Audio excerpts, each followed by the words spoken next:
ST Hasan साहब हमारे साथ जुड़ गए हैं, सांसद है समाजवादी पार्टी के। और सांसद जी, एक दूसरे सांसद महोदय ने समाजवादी पार्टी के जो कहा है वो कितना शर्मनाक है सर। वो कह रहे हैं कि लड़कियों को, बर्क साहब की बात कर रही हूं, कह रहे कि लड़कियों को हिजाब में रहना चाहिए, पर्दे में रहना चाहिए, नहीं तो आवारा घूमेंगी सड़कों पर, आवारा घूम। इसी के खिलाफ तो लड़ाई है। ये जो मॉरल पुलिसिंग होती है हसन साहब, कि जिसने हिजाब नहीं पहनी उसका चरित्र कमतर है, वो कम मुसलमान है। हसन साहब देखिए, मुझे एग्जैक्टली नहीं मालूम कि उन्होंने क्या कहा है। सुनाऊं आपको? अब ये उनकी पर्सनल राय हो सकती है। नहीं, आप सही कह रही हैं, जो उन्होंने कहा होगा उनकी पर्सनल राय हो सकती है। हमारे बुजुर्ग नेता हैं। पर्सनल राय नहीं हो सकती ना सर, लड़कियों के लिए ऐसी टिप्पणी पर्सनल राय कैसे हो सकती है? आपको कम से कम उसकी निंदा करनी चाहिए हसन साहब। हसन साहब निंदा तो करिए कम से कम। वो उस जमाने के लीडर हैं।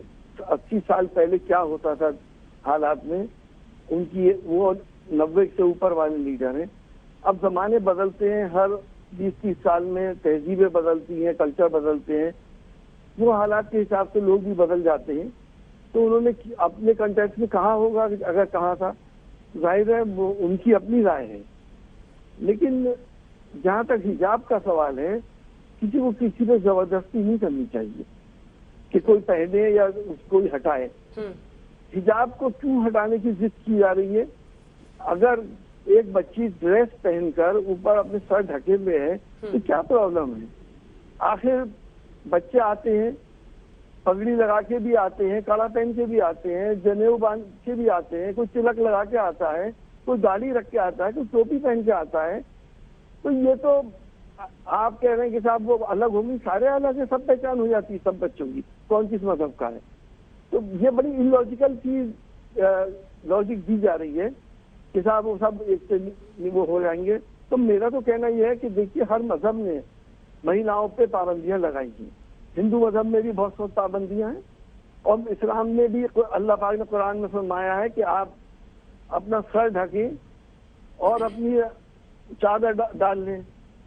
और हिंदू मजहब में भी मैं आपको बता दूं, अगर आप सुनना चाहें तो, ये ऋग्वेद पेज नंबर 926 अष्टम मंडल, इसमें ये लिखा है कि स्त्री सदैव विनम्रता से आचरण करे, वो कभी उदित ना हो, साथ ही लंबा लज्जा का भाव लेकर वो चले फिरे, वो कभी निर्जल ना हो, उसके शरीर के सभी अवयव अच्छी तरह ढके रहें। स्त्री का यदि कोई भाग खुला रहेगा तो उसे देखकर पुरुषों के मन में कुभाव जागेगा और कामना वासना उत्पन्न होगी। अतः स्त्रियों के शरीर के सभी अवयव ढके रहें। हसन साहब कहाँ व्हाट्सएप यूनिवर्सिटी से पढ़ रहे हैं या वाकई ऋग्वेद पढ़ने लगे हैं आजकल आप? जब मैंने आपसे शफीकुर रहमान बर्क पर एक सवाल किया तब आपने उनकी निजी राय बता दी, और अब आप हिंदू धर्म को लेकर, यही है ना, हिंदू वर्सेस मुस्लिम से बनाई है। हसन साहब ये नहीं कह रहा, हसन साहब देखिए, इसमें इफ एंड बट नहीं होना चाहिए। लड़कियों के लिए आवारा जैसे शब्द का इस्तेमाल कर रहे हैं शफीकुर रहमान बर्क, और आप कह रहे हैं कि उनकी उम्र की वजह से हो रहा है। ये घटिया मानसिकता है सर।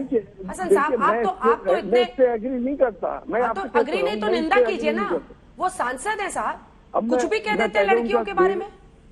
मैं उनका पहले बयान देख लूँ, मैं दिखाऊंगी आपको। चलाइए, नहीं चलिए सर, आप नहीं आप सुनिए सर, अब आप सुनिए बयान। ये ईमानदारी से एक मजहबी मामला है, इस्लाम का मामला है। इस्लाम के अंदर मतलब ये कि जवान बेटियां और जो हैं वो हैं औरतों के लिए हिजाब का हुक्म दिया गया है कि वो बापर्दा रहें और बेपर्दा होकर बाज़ारों में गलियों में न घूमें। इससे चूँकि हालात बिगड़ते हैं, आवारगी बढ़ती है इससे। और आज अगर इसमें कोई पाबंदी लगाई जाती है कि हिजाब की ज़रूरत नहीं है, वो ये कहते हैं, तो इससे समाज को भी न सिर्फ इस्लाम को बल्कि समाज को नुकसान होगा। अब कोई बहाना नहीं चलेगा हसन साहब। देखिए, इन्होंने कहा आवारगी बढ़ती है, ये नहीं कहा कि वो लड़कियां आवारा हैं, आवारगी बढ़ती है। और आज के इस दौर में आप देख रही हैं बेगैरती, बेहयाई और यानियत किस शबाब पर है। लिविंग रिलेशनशिप हमने जायज कर दिया, होमोसेक्सुअलिटी जायज कर दिया। तो अब तो जमाने बदल गए हैं, लोगों की कदरें बदल गई हैं, इंसानी कदरें सब बदल गई हैं। अच्छा हुआ हसन साहब हमने आपको सुनाया, अब तो पता चल गया कि आपका भी दिल वही कहता है, मतलब आपके मन में भी वही है। आवारगी बढ़ेगी, आवारगी बढ़ेगी, लड़कियों पर ओनस है, वो सिर से पैर तक ढक लेती है, तो क्या उनके खिलाफ अपराध नहीं होता है? लड़कियों का उत्पीड़न नहीं होता है हिजाब पहनने पर? लड़कियों के साथ घटनाएं नहीं होती हैं हिजाब पहन लेने पर? कौन सी मानसिकता को आप बढ़ावा दे रहे हैं? आप इस देश के माननीय सांसद हैं, इस देश की संसद में बैठते हैं आप। लड़कियों की आपको आवाज उठानी चाहिए, तो आप कह रहे हैं कि लड़कियों के कपड़ों की वजह से लड़के आवारगी करते हैं। ये मैं कह रहा हूँ या वक्त साहब कह रहे हैं? आप फिर आप डिफेंड कर रही है ना, आप डिफेंड कर रहे हैं ना हसन साहब, आप डिफेंड कर रहे हैं ना, आप डिफेंड कर रहे हैं हसन साहब को। या तो निंदा कीजिए उनके बयान की। रुक जाइए जैदी जी, अंबर जी रुक जाइए, अंबर जी एक सेकंड रुक जाइए। सर मैं तो आपसे बोल रही हूँ कि आप डिफेंड क्यों कर रहे हैं? आपने कहा ना आवारगी बढ़ गई है, आप कह रहे हैं आवारगी बढ़ गई है, होमोसेक्सुअलिटी को हमने स्ट्रीमलाइन कर दिया है और ये उनका जायज ठहरा दिया है। उनका नजरिया है।